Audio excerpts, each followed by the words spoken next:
Assalamualaikum warahmatullahi wabarakatuh. Apa kabar adik-adik, siswa-siswi, taruna-taruni dari kelas 11 SMK Nasional Depok? Alhamdulillah pada hari ini kita bertemu kembali dalam mata pelajaran Pendidikan Agama Islam dan Budi Pekerti untuk kelas 11. Submateri pada hari ini kita akan mempelajari tentang ta'ziyah dan ziarah kubur. Oke, untuk tujuan pembelajaran yang akan kita pelajari pada submateri ta'ziyah dan ziarah kubur, yaitu yang pertama menjelaskan kewajiban seorang muslim terkait ta'ziyah dan ziarah kubur sesuai dengan syariat Islam. Yang kedua yaitu menunjukkan dalil tentang ta'ziyah dan ziarah kubur dengan benar. Yang ketiga, menjelaskan ketentuan dan tata cara ta'ziyah dan ziarah kubur sesuai dengan syariat Islam. Yang keempat, menyajikan paparan tentang ketentuan dan ta'ziyah, tata cara ta'ziyah dan ziarah kubur sesuai dengan syariat Islam. Baik, teman-teman seluruhnya, seperti yang sudah kita ketahui bersama, bahkan mungkin teman-teman juga sudah pernah melakukan kegiatan ta'ziyah, berbelasungkawa atas keluarga kita yang sudah wafat ataupun meninggal dunia, ataupun kita ta'ziyah melayat ketika kita punya tetangga, punya kerabat yang wafat meninggal dunia.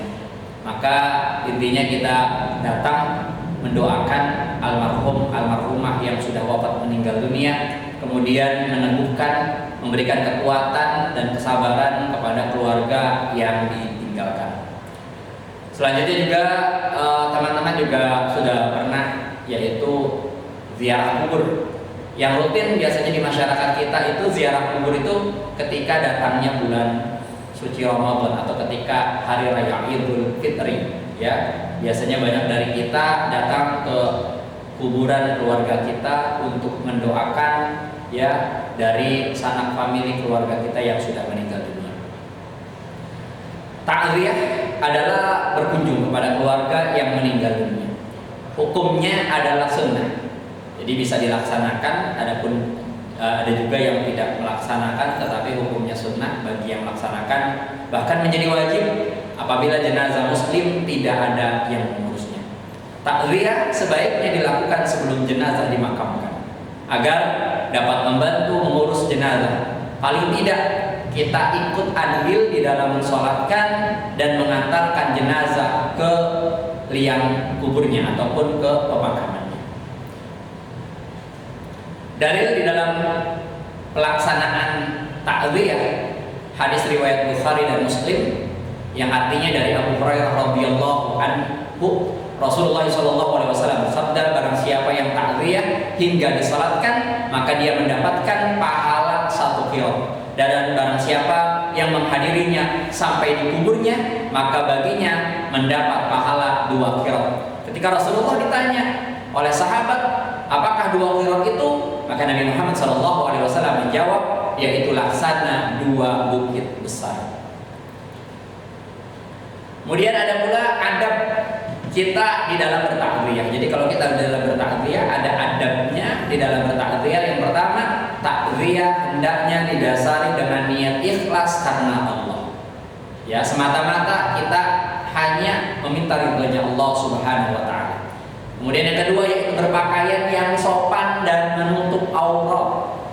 Ya, tidak menampakkan auratnya, tetapi berpakaian yang sopan, yang rapi, ya. Kemudian bersikap dan bertingkah laku yang baik. Kemudian berdoa agar jenazah diampuni dosanya dan dirahmati oleh Allah Subhanahu wa taala. Cara mendoakan jenazah paling baik ialah dengan jalan mensolatkannya. Jadi paling baik kita ikut dari keluarganya mensolatkan jenazah tersebut. Hendaknya memberi nasihat kepada keluarga jenazah agar bersabar, bertawakal dan menjaga iman, serta memberikan bantuan seperlunya, mengingatkan kepada keluarga jenazah tentang hutang-hutang daripada almarhum atau almarhumah. Kemudian yang selanjutnya yaitu ziarah kubur. Ziarah kubur sama hukumnya yaitu sunnah. Sebagaimana Nabi Muhammad SAW bersabda, berziarahlah kamu ke kubur karena sesungguhnya ziarah kubur itu dapat mengingatkan engkau kepada kematian. Hadis riwayat Muslim. Adab di dalam ziarah kubur, yang pertama, ziarah kubur hendaknya didasari dengan niat karena Allah Subhanahu wa taala. Yang kedua, hendaknya berpakaian sopan dan menutup aurat. Yang ketiga, hendaknya mengucapkan salam kepada penghuni kubur dan mendoakan mereka memperoleh keselamatan serta kesejahteraan di alam kuburnya. Yang keempat, tidak boleh menginjak-injak ataupun duduk di atas makam, tidak boleh meludah, kencing atau buang hajat sampai di atas makam daripada kuburan tersebut. Dan yang terakhir, tidak boleh meminta pertolongan kepada penghuni kubur. Adapun doa ketika kita ziarah kubur, sebagaimana yang diajarkan oleh baginda Nabi kita Nabi Muhammad SAW yang berbunyi, Assalamualaikum ahlad diyar minal mu'minin wal muslimin wa inna insya'allahu lahiqun as'alullahu lana wa lakumul afiyah. Demikian pembelajaran kita tentang materi yaitu ziarah kubur dan bertakziah. Mudah-mudahan kita dapat implementasikan di dalam keseharian, punya kepedulian kepada saudara kita sesama muslim yang wafat, yang meninggal dunia, maka kita ikut di dalam bertakziah. Dan untuk keluarga kita yang sudah dikuburkan atau dikebumikan, maka kita ikut mendoakan ataupun ziarah kubur. Demikian yang dapat Bapak sampaikan. Terima kasih atas segala perhatiannya. Wallahu muwaffiq ila aqwamit thoriq. Wassalamualaikum warahmatullahi wabarakatuh.